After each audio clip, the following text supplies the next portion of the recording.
Welcome back to my channel and I hope you all are doing well. So as I have said that today we are going to complete the chapter 3, that is scientific management, advantages and disadvantages, along with that the distinction between Fayol's principle of management and Taylor's scientific management. After that we are going to end the chapter 3 and we are going to be explaining the next chapter, that is business environment.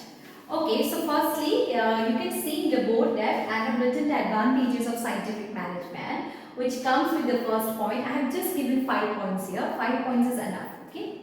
Increasing production. What do you mean by increasing production? Advantages of applying the techniques and principle of scientific management helps in boosting or increasing the production. As I have said, there are lots of techniques. So what kind of techniques does Taylor's use in scientific management? He goes for like functional foremanship, and then there was written planning is separating from the doing, right? And then he always focus on job analysis so that people have job satisfaction. He believes in optimum utilization of resources in the cheapest best way, which comes under the point increasing production. Okay, that means that your production will increase, that is the productivity will go on increasing if there is functional foreman, that is different department for each and every functions or operation while doing the production process, which will come with the outcome of good production, that is productivity.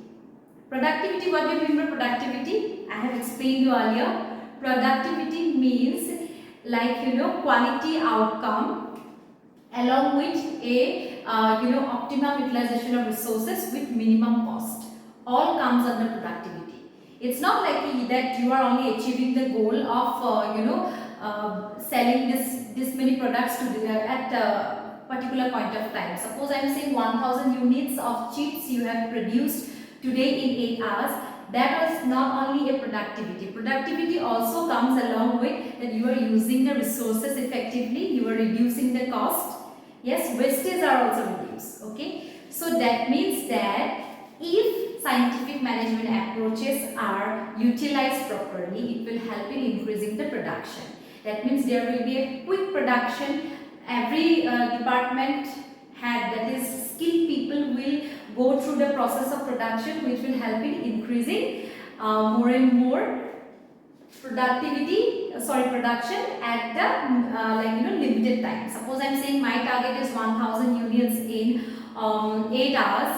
If there is specific skilled people in each and every production process, might be possible we will come up with a solution of producing 1010 or 1100 of units of production in one day. So that's why to increase the production, scientific management techniques is important. Okay. Second point is elimination of wastage. I have already mentioned that the wastage, that is the scrap production, is reduced while you are producing the quality product. That is, your outcome is chips, right? You will input the raw materials to produce the chips. Yes. So how do you think the wastage will reduce? That means like you are not wasting potatoes. You are not also wasting time while you are producing. How will you do it? With effective analysis of each and every process, and that actually is a technique of scientific management, which says that there should be people, that is skilled people in each and every function for reduction of the wastage. Okay. Now the third point is improves work efficiency and earning. I have mentioned job analysis. There was a technique. There says that your job will be analyzed. First of all, what kind of job should be, what kind of job you should come up with. Suppose there is a loophole in a particular production process. So you know that loophole is because you need a particular skilled person for that loophole to overcome the problem. So while you understood that you need to hire a person, you need to also understand what should be the skill, right? Scientific management says that you need skilled person for doing a particular job. and he should be specialized in that particular skill or that particular job that he is going to be allotted for working. Okay, so that means that there is one person that should be skilled in his job for the rest of his life. Okay, now that person has upgraded his skill in this specific job. Now in that way, what happens? Efficiency in work will increase. If there is any loophole, there will be also development and training that will be provided to that specific person. He will be given the work every day, the same work. So he will upgrade his skill. He will be very professional in his skill. Day to day when you are given the same work, right? So that way, limited work is also said by Taylor that there should be limited work provided for the skillful person so that he is not confused and overwhelmed while working, right? That way what happens is work efficiency increases. He will be very efficient in his work. He will not be confused and overwhelmed with other works. Okay? And then earning. So there is a reward ratio where Taylor said that you will be provided reward as per your work. So if you work effectively, you will be provided reward, which will also boost the mental revolution, right? That you will be understanding that we are important and we are part and parcel of the management process. That's why we will work more for this organization, for which work efficiency and earning increases for the skillful person that is doing the job. Okay. Now the fourth point is job satisfaction. Same, right? Job satisfaction. How will you be satisfied with the job? Taylor said that while mental revolution, that means you should be provided a good healthy environment, health insurance should be provided, accommodation should be provided. If required, you should be provided some sessions so that if you are going through some misunderstanding, or if there is a changes that required, then you will be given training and development to overcome those obstacles, right? So that way job satisfaction increases, and the major part is the monetary incentive that is focused by Taylor. Okay. Now the fifth point is improvement in quality of product. There was a functional foreman. You remember, in functional foremanship there was a part which comes under the there was a part, wait just a second, quality, inspector. There was a part called inspector. What does inspector do in the functional foremanship mentioned by Taylor?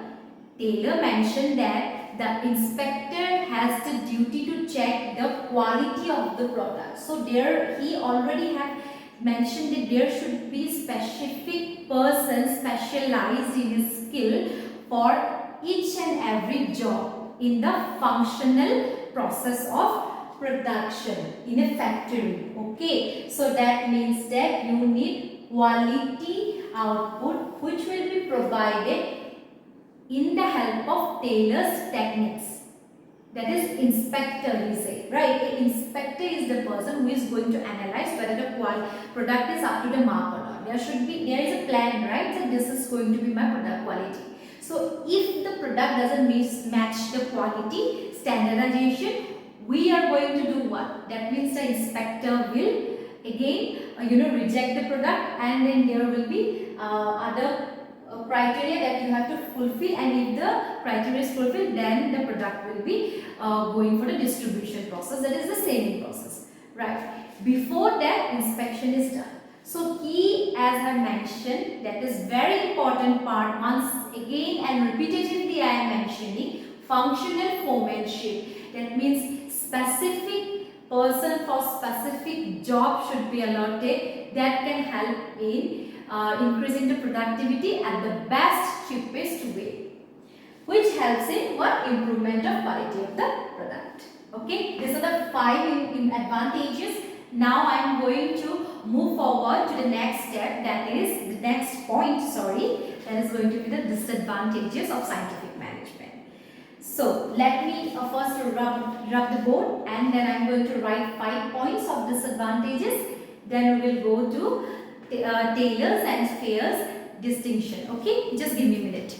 So now I have written down the disadvantages of scientific management. Okay, Now the first one is possibilities of unemployment.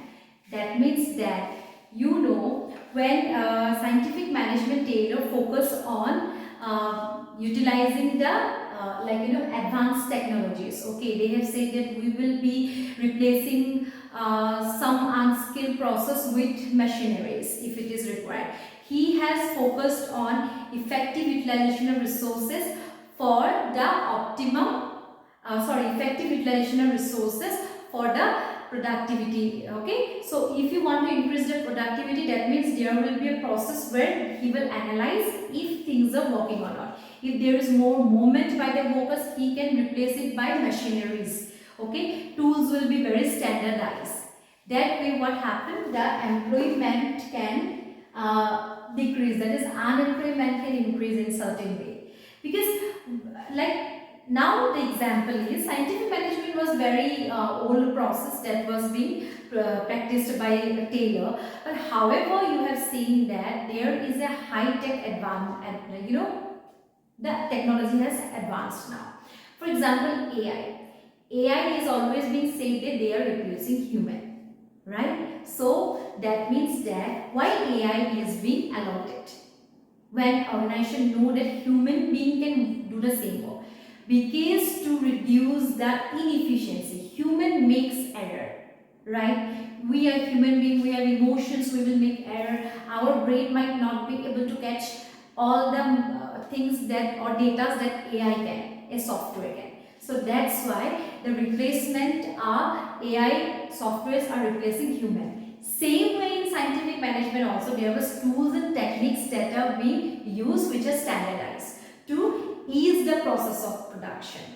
So that way, in that time also, the production process, as it needs efficiency, human being will replaced by machineries. Like if I can input a machinery and I can reduce the time and the movement of a human, that we are humans, if I am going through a traditional process, I will have to make movements from here to here to check the process. Now what solution alternative is that there can be a machinery who will replace the human, and there will be one supervisor who will check all the process, and machinery is doing the work that human was doing previously. That way what happened, the outcome is the efficiency increased. So in organization, when scientific management comes up with this kind of standardized tools and procedures, the employment decreases. Okay, so this is a disadvantage. So number 2 is not feasible without worker support. What do you mean by that? Feasibility means to have a a possibility that this particular this is the goal, and we will come up with the solutions and we will achieve the goal. That is possibility. Now not feasible means this goal even doesn't work. That means scientific management has a goal here that we need specialized skilled peoples to work in the same particular job. Okay, they have to work in the same function or operation process. Now they are working continuously. However, a person, if they are working continuously in the same process, it becomes very monotonous and dull for the person. We are human beings, we have emotions. If we think that we are working continuously the same thing and there is no other things to do, no other upskillment or development has been further till now been supported or provided to us by the organization management process. That way what happens is worker becomes very dull and monotonous.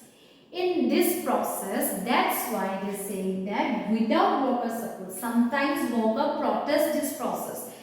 I say a functional foreman in a particular function or in a process of production. A functional foreman, can you imagine that? Each and everyone will supervise the department and workers have to work accordingly. They can become very frustrated at some point of time.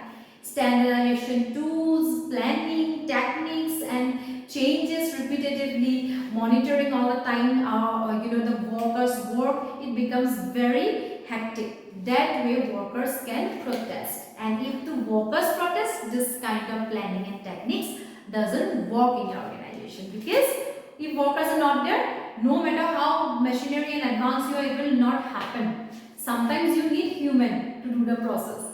So that's why sometimes the disadvantages can be, they can protest and retaliate for such changes. And that is tools and techniques of scientific management. Okay. Possibility of loss of initiative. Initiative means we human being has the tendency that if you are provided the freedom that you need to come up with an idea, I am giving you freedom, we will value your idea. We will become very excited if we are a career oriented or a dedicated person, that we love changes or we love to bring new ideas.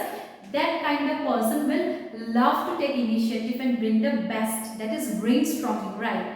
However, in scientific management, Taylor has mentioned that we need specific person to be specialized in limited work.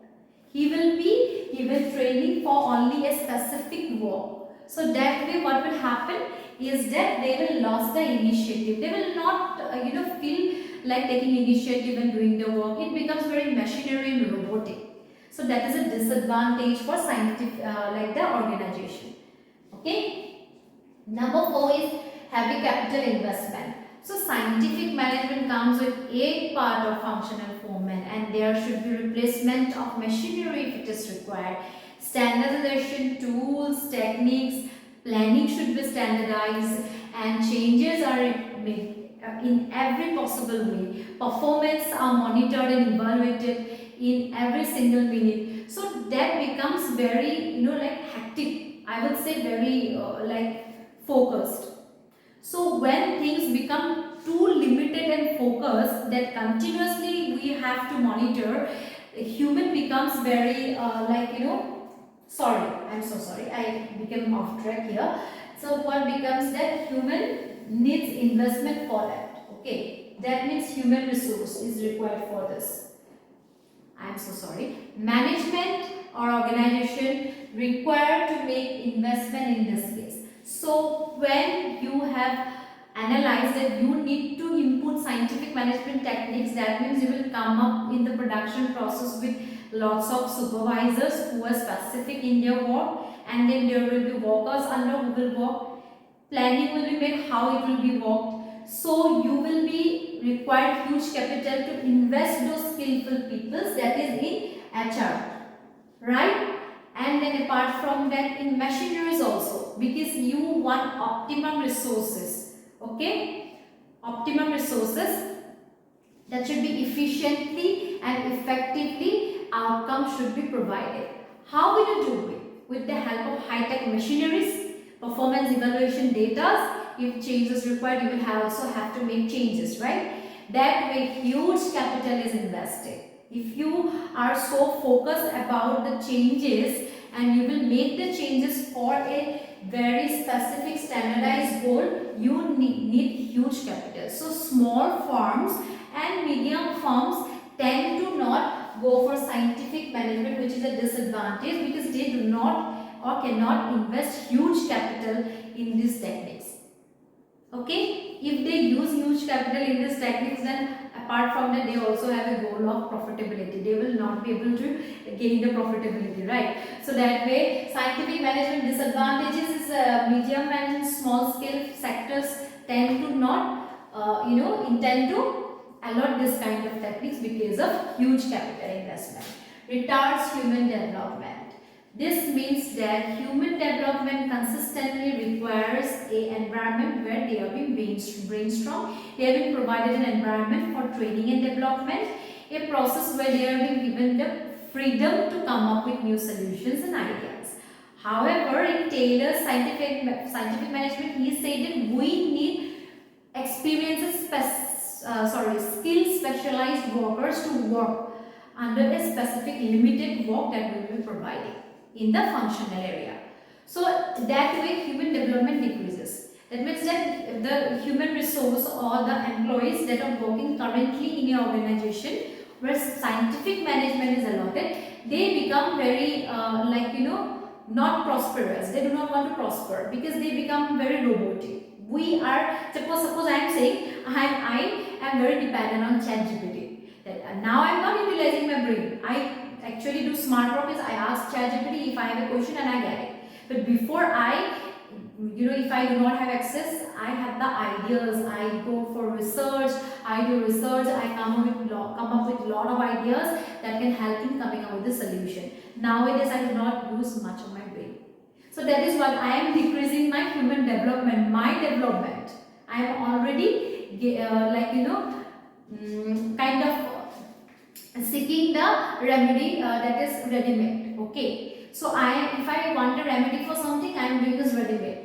I just go and ask the ChatGPT and I get the answer. However, if you use your brain properly, that will furthermore help in increasing the ideas. Okay, you will come up with more ideas. So there is a word, when you are in a certain area where you have been pressurized, you come up with a lot of ideas. However, if you have been provided a ease life where you are saying that you only need to do this limited work, you will be provided training and development for this specific work only. You only need to do this skillful work and nothing else. Your development will be reduced, or you can say will be stagnant. You will not prosper in your life. So some people do not want this kind of process. They become very resistant to such environment, which is very hectic, I would say monotonous and dull. Scientific management has disadvantages. It becomes very monotonous and dull. Okay, so that's why it has also reduced the human development. That means retards human development. I hope you have a clear vision and idea of what scientific management is now, what is the advantages and disadvantages and the techniques of scientific management. Now the last part is distinction between Fayol's principle of management and scientific management. This will help you give an overview of what both has to say about the management process.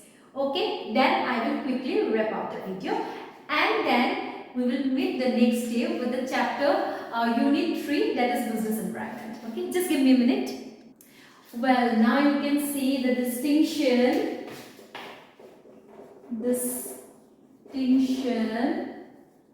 between Taylor's scientific management and Fayol's principle of management. Okay, so the first point where Taylor says that it focuses on lower level and moves forward. That means Taylor focus on the functional process, right? In the lowest level. That is the production process operation. What is the Taylor's goal in scientific management? He says that he focuses on the workers and the working process so that the resources are used effectively and efficiently. Okay, the productivity is his goal. However, Fayol's principle was always focusing on the administrative, that is the top. He says that top level will make the planning, top level will do all the decision making process, top level will take the responsibilities, okay, and the lower level will only execute it. So he focused on the theoretical process, he focused on the practical approach in the production process. Okay. Second distinction is workers' efficiency and managers in production process. That means that he is more focused on analyzing the performance evaluation of the workers, that is the lower level, how they are working, whether the operation is going on effectively or not, the standardization that they have set, whether the outcome has been achieved or not. This kind of techniques he focus on. Okay. And the managers also he focus on is supervisors only, functional area managers who will manage the workers for bringing the efficiency in the work, the production level. Okay. However, Fayol's focus on function of management as a whole. That means that he focus on top level management. What is management, how the management should work, what should be the planning, organizing, and how the controlling process should be move forward. Okay, these things come under Fayol. Fayol is very theoretical. He comes up with ideas that I want to focus on the top level, how top level will communicate to middle level. You remember scalar chain, gang plan, communication process. These things are focused by Fayol. Okay. However, Taylor focused on production, that is the actual doing. Okay. Now 3 is rigid. Why do you think Taylor's scientific management is rigid? Rigid means, do you know the meaning of rigid? That means very resistant. Because he doesn't believe in changes. He is very resistant to his techniques. Like if there is changes required also, he make changes only for the efficiency of the resources and the production. Okay. So flexibility, that means principles of management is very flexible. It can be changed. But Taylor's scientific management cannot be changed, that is rigid. He said that I need workers to do this specific work only. He do not believe in human development. He do not also believe in the initiative of ideas of the employees. Right? To remember disadvantages. Why? Because he is rigid that this skill should only be there in a specific person for this particular work, and there should not be changes in it. He has to work this work only because he is skillful for this. He will be not given an option to go and do the another work. Okay, so that is result. Fourth is elimination of wastage. I have said that he focused on eliminating the wastage, that is the scrap material should be reduced, resources should be utilized effectively, right? So this is the fourth point. And however, Fayol is focused on developing general theory of administration. That means that his theories are very general. Like he wants to focus on the top level, how the top level should manage the lower level, how they should communicate, how top level will make the changes in plan to achieve the organizational goal. These things are theoretically being more focused by Fayol. However, Taylor focused more on practical approaches in the production level because he worked as a worker in production, right? So he was more focused on that part. However, Fayol was focused on general administrative, that is theoretical part, management, in top level. Okay, so distinction you can say is Fayol is focused on top level, Taylor is focused on lowest level. Taylor is more of practical approach in production. Fayol is of functional approach. Okay, functional, that is management as a whole. He make the decisions. Then workers efficiency and then rigid and flexible. That is Taylor focus more on the moreover in skills. That should be limited skills, that is rigid. However, Fayol focus on flexibility, that if there is changes required, make the changes and bring human development in management process. Okay, so I hope you got those 4 points. That is the distinction. Now you might have got an overview of what Fayol's principle exactly is practicing and focusing on, what Taylor's principle is practicing and focusing on, and accordingly, if there is suppose a more focus on managerial process, then go for Fayol principle. If there is more focused on functional areas, then go for scientific management. Okay, so this is the distinction. I hope you got the point. So if there is any kind of you can say query, or you are not able to understand, or I might have left any point out, please do comment down below. I will explain each and every point that I might have missed out. Or if you have any questions, comment down below. I will answer your questions. Okay, in the comment, or I will make a video and then I will cover all the points that you might have a question or you might be confused about. Okay, so yes, this is it. Chapter 3 is completed. Scientific management. Chapter 2, Principle of Management, is also completed. I hope you're liking my videos. For more such videos, do not forget to like, subscribe and share. Have a great day. Bye-bye.